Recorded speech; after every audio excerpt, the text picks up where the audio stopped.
Hi, this is Welton Gaddy. We're at the Democratic National Convention in Charlotte, North Carolina, and have the opportunity, gratefully, to talk with Congressman Bennie Thompson from the 2nd District, who represents the 2nd District of the good people in Mississippi. Thanks for doing this. Thank you. Thank you for having me.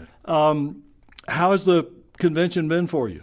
Well, it's been inspirational. The first night was indeed one that will go down in the history books. Mm-hmm. It was clear that the message from all the speakers, very clear, they were on point, and the crowd loved it. Mm-hmm.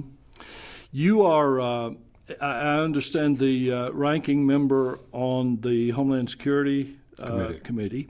I do want to ask you one thing about that before we get back to the convention.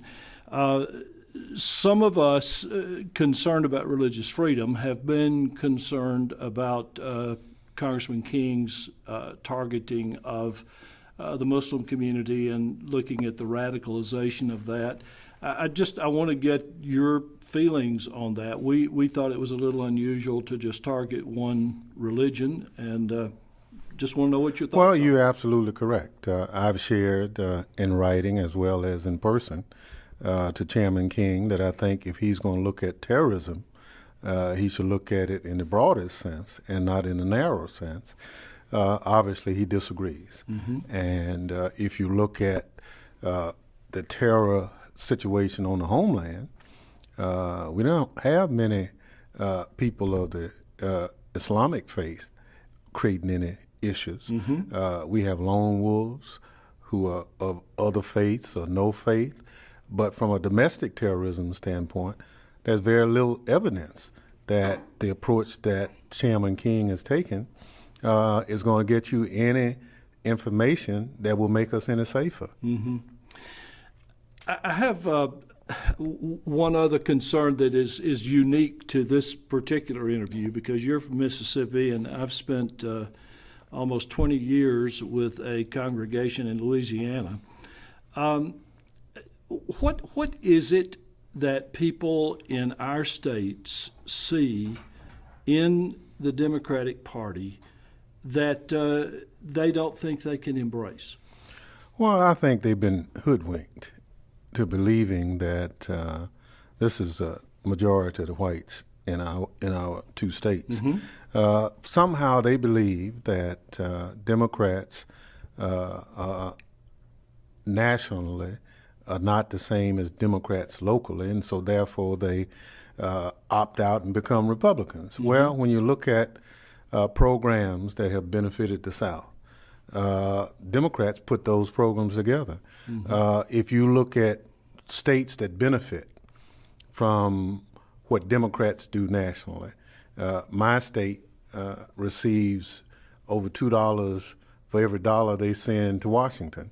We need help from Washington. Mm-hmm. Republicans are saying, no, we're going to cut the budget. Right. These kind of programs for farmers, for women, for school districts, we don't need them. Mm-hmm. Well, for a Southerner to try to pretend that they don't need them in this time of need is stupidity. Right. And it's unfortunate that the Republicans have played the race card to the point to believing and getting in the minds of a lot of whites that this Democratic Party is somehow making life harder for you, when it's absolutely the reverse. Well, I think, Congressman, that some of the race card playing, they try to shroud in a religious garment, because they also talk about the Republican Party being really the party of God and the more righteous party. So my basic concern in the interview is, how do you see religion factoring into what happens in this particular election? Well, I think the other party will do all it can to demagogue Democrats using religion. Mm-hmm. I think the party, because we are inclusive, we are party of every religion, doesn't make us any worse off than a party that's narrower. It's just that we respect individual freedoms. And so I think it's a travesty that the Republicans have taken the approach that we are the party of God. But you know, if you study your religion and if you study what the Bible talked about people should do, then I think it would be very difficult to stay a Republican, but that's their choice. I'm happy to be a Democrat. You know, and I'm one not agreeing with everything that my party does, but the choices of between being a Democrat and a Republican doesn't leave me much choice. I think to have differences is good. I think to offer opinions of your own in a process is good, rather than just, you know, following as lambs to slaughter like the Republicans do. Between now and Election Day, is this going to be dirty or is it going to be a civil debate? How do you see what's going to happen? I don't think we have ever seen anything like the next 60 days. It will be well-financed on the opposition side. What they care about, telling the truth, is minuscule. And to be honest with you, it's by any means necessary. It's about control and authority. And the Koch brothers, the Karl Roves of the world, are banking on doing whatever is required. So for Democrats, we're going to have to organize. We're going to have to do it the old-fashioned way, knock on doors, do the things that traditionally the Democratic Party stands for. But it will still be very tough. Let's not kid ourselves. And in order for us to be successful, we're going to all have to be on the same page. Put whatever differences we have aside and work for the common good. You go home and visit with your constituency, and you face personally what you've just talked about in the South, in your district, as in other districts in the South, this lack of comprehension that you can't accept government money at the same time you're voting for some idea of not getting money from the government. What keeps you going? I mean, why don't you just really get discouraged? Well, because every now and then you run up on somebody who says, Congressman, had it not been for that Pell Grant, my son or daughter could not have finished college. Had it not been for that supportive Head Start program, my kid could not have kept up with the rest of the kids in public schools. So those little programs, or the nutrition program. But also, every now and then, I run up on a farmer who admit that without the support that the federal government gives agriculture, they couldn't make it. Now, unfortunately, that's a small number.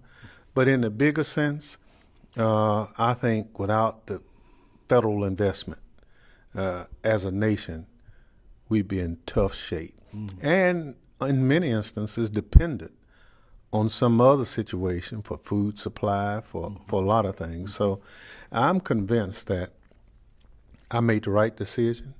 I think women ought to be paid the same money for doing the same job as men. I think choice is just that woman's choice. I'm convinced that in this country, a person's color or religion should have nothing to do with his opportunity. And I see that better in the Democratic Party playing out than I do in the Republican Party.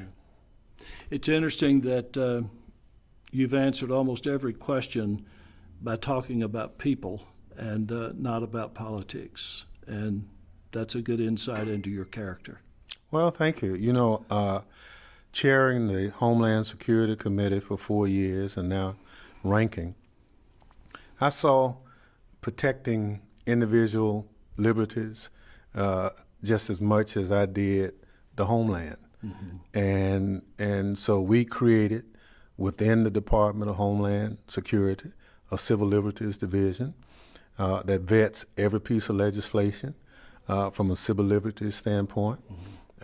We have reduced as much as we can this so-called targeting of people because of how they dress or things like that. Right. But it's a work in progress. Sure. But the good thing is we created a department that's kept us safe, but we have to work at it every day because it's easy to pass a rule limiting freedoms and rights than it is to protect freedoms and rights. Thank you so much. I'm Welton Gaddy.